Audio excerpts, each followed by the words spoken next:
आए हैं। कमलनाथ जी जैसा कद्दावर नेता मुख्यमंत्री था, वो अपनी सरकार को नहीं बचा पाए।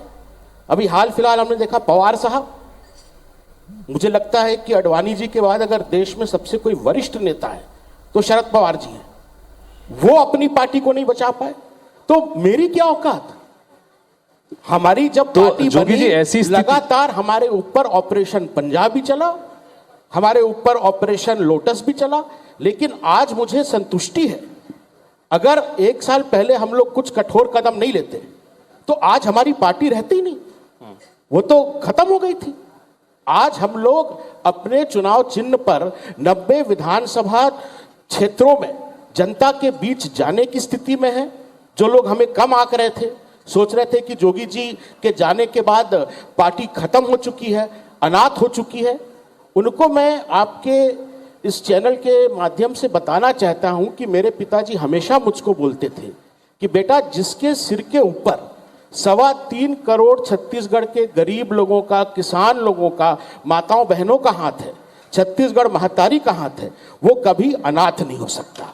आज अमित जोगी के पास सरकार नहीं है, पैसा नहीं है, लेकिन मेरे पास मेरे पिताजी की पूंजी, जो आप जानते हैं पिछले 4 साल में पारिवारिक रूप से मैं कितने संकटों में रहा। मेरे पिताजी का स्वर्गवास हो गया, 2 साल मेरी माँ का लगातार हम लोग अस्पतालों में, कभी वेलोर, कभी मेदांता, कभी नारायणा जा के इलाज कराते रहे। मुझे नहीं लगा था 29 तारीख को पाटन से, जो मुख्यमंत्री भूपेश बघेल जी का क्षेत्र है, वहां से मैंने अपने चुनाव प्रचार की शुरुआत करी।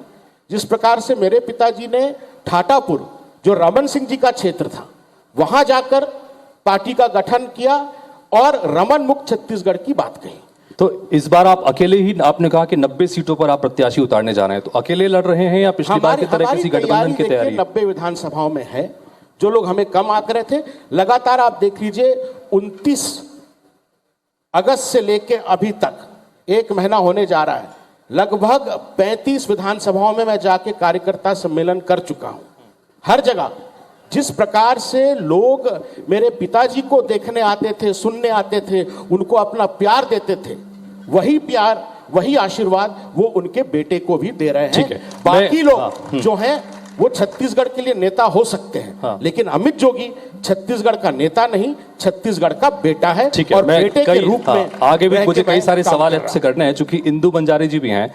गठबंधन की बात हो रही थी, पिछली बार आप जेसीसी जी के साथ में चुनाव लड़े थे और उसी गठबंधन के जरिए ही आप चुनाव जीत कर भी आए।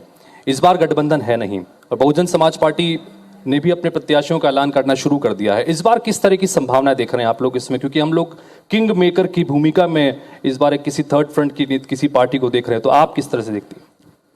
जी बहुजन, सबसे पहले तो मैं IBC 24 को बेमिसाल 15 साल के लिए पूरे IBC 24 के सभी परिवारों को बहुत बहुत बधाई और शुभकामनाएं देना चाहूँगी। ऐसे ही आप जनताओं के दिलों पे राज करें सालों सालों तक, ये मेरी शुभकामनाएं हैं। और जैसे कि आपने मुझे पूछा किंग मेकर के हिसाब से, तो बहुजन समाज पार्टी जब गठबंधन नहीं करती थी तब भी हमारी छत्तीसगढ़ में 2 से 3 सीटें आती थी, और गठबंधन हुई उसके बावजूद भी हमारी बहुजन समाज पार्टी के विधायकों में मतलब 2 से 3 सीटें अभी वर्तमान में भी आई हैं। तो इस तरह से बहुजन समाज पार्टी लगातार अपने विचारधाराओं से आम जनताओं की सेवा से अपने तीसरी शक्ति के रूप में छत्तीसगढ़ में हमेशा से ही आगे आई हुई है।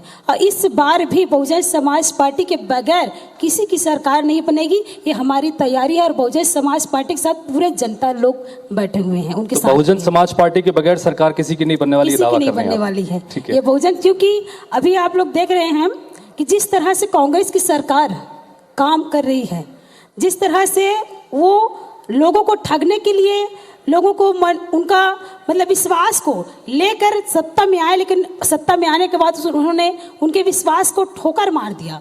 युवाओं को बोला था कि वो नौकरी देंगे, युवाओं को नौकरी नहीं दिए। अभी कुछ सेशन पहले यहाँ पे महिलाओं के संबंध में चर्चा हो रही थी, तो हमारे पूर्व सांसद महोदया बोल रही थी कि छत्तीसगढ़ में महिलाओं की स्थिति बहुत अच्छी है, बहुत बेहतर है, लेकिन मैं आपको इस कार्यक्रम के माध्यम से बताना चाहूँगी, अगर सबसे बदतर स्थिति अगर देश में कहीं महिलाओं की है तो सबसे ज़्यादा बदतर स्थिति छत्तीसगढ़ में है। आज हमारी बहन बेटियां पढ़े लिखे होने के बावजूद जौहा लेकर गोबर उठाने जा रहे हैं। क्या हमारी बहन बेटियां पढ़ लिख कर गोबर उठाने के लिए ही पढ़े लिखे हैं? अगर सरकार चाहती तो उनको रोजगार देती, उनको मान सम्मान देती, महिला संगठन बनाकर लोगों को मोटिवेट करने का काम तो कर रही हैं, लेकिन उनके लिए बैठने की जगह नहीं। हमारी बहन बेटियां गलियों में चौराहों में बैठ रही हैं और आज हमारे प्रदेश में हमारी बहन बेटियां सुरक्षित नहीं हैं। देखा जाए तो हर स्तर पे, चाहे वो शिक्षा के क्षेत्र हो, व्यवसाय का क्षेत्र हो, राजनीतिक क्षेत्र हो, हर क्षेत्र में महिलाओं के साथ अन्याय अत्याचार बढ़ता जा रहा है। ये सिर्फ कांग्रेस सरकार के बदौलत है, भाजपा की सरकार के बदौलत है। 15 साल तक भाजपा की सरकार यहाँ पे रही, उन्होंने भी किसी तरह का पहल हमारे किसान भाइयों के लिए, बेरोजगार भाइयों के लिए और हमारी बहन बेटियों के लिए किसी तरह का कोई पहल नहीं किया, जिसके कारण उन्हें छत्तीसगढ़ की जनता ने तो महिलाओं में जो है काफी दिया। नाराजगी है, ये आपका कहना है, जिसकी वजह से बहुजन समाज पार्टी काफी उम्मीदों में इस पर देख रही है। अरविंद जी, मैं आपसे जानना चाहूंगा, चूंकि बहुत वरिष्ठ नेता आप हैं और एक इस बार सर्व आदिवासी समाज के रूप में एक संभावनाओं को आप देख रहे हैं कि आदिवासी बहुल सीटें जो हैं, करीब करीब 50 सीटों पर आपने उम्मीदवार उतारने का ऐलान किया है। भानुप्रतापपुर में उपचुनाव भी आप लोग लड़ चुके हैं, तो किस तरह की संभावनाओं को देख रहे हैं? एक ऐसा राज्य जो कि आदिवासी बहुल राज्य है, 29 सीटें यहाँ पर आरक्षित हैं, किस तरह की संभावनाएं देख रहे हैं आप? देखिए, मैं मूल प्रश्न में अपनी बात कहूं, सबसे पहले तो आईबीसी परिवार को बधाई देना चाहता हूं कि ये कार्यक्रम आप लोगों ने आयोजित किया और शहर की नागरिकों को एक मौका दिया बहुत से मुद्दों को समझने का। एक से एक एक्सपर्ट आए, हम भी सुनते रहे। सबको मैं बधाई देता हूं, विशेष करके इनके जो एमडी हैं या मालिक हैं सुरेश गोयल जी। ये मेरा पुराना रिश्ता रहा है गुरु चेला का, वो मेरे शिष्य हैं और मुझे इस बात की खुशी होती है गुरु को कि अगर शिष्य आगे बढ़े तो मैं बढ़ते हुए देख रहा हूं उनको जी। तो उनको भी बहुत बहुत बधाई कि इस चैनल को एक बार फिर से बधाई देना चाहता हूं। आपने जो प्रश्न किया है, देखिए ये 3 प्रमुख पार्टी के प्रतिनिधि यहाँ बैठे हुए हैं। अमित जी बैठे हैं,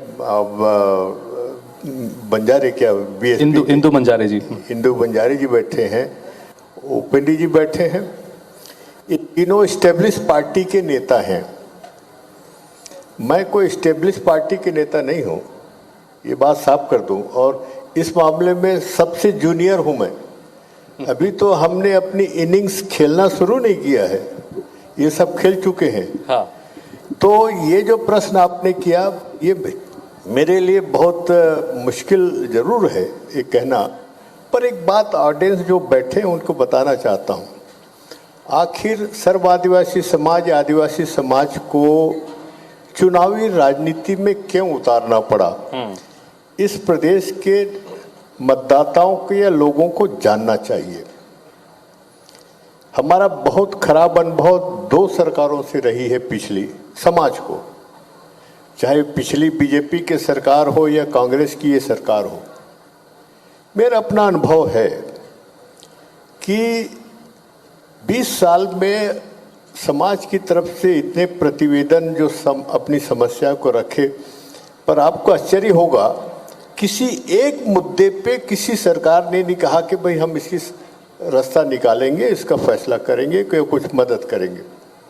प्रजातंत्र में मैंने इतने चीफ मिनिस्टर देखे अपने जीवन में, 50 साल तो मुझे राजनीति में हो गया, इतने चीफ मिनिस्टर देखे, पर ऐसा राज्य के ऐसे मुख्यमंत्री नहीं देखे कि हम दरखास्त दें समाज की तरफ से, उसमें विचार ना हो। तो समाज ने ये फैसला किया पूरे छत्तीसगढ़ के जी, जब कहीं सुनवाई नहीं हो तो करेगा क्या। तो समाज ने फैसला किया, जब सुनवाई नहीं होता तो चुनावी मैदान में उतरो।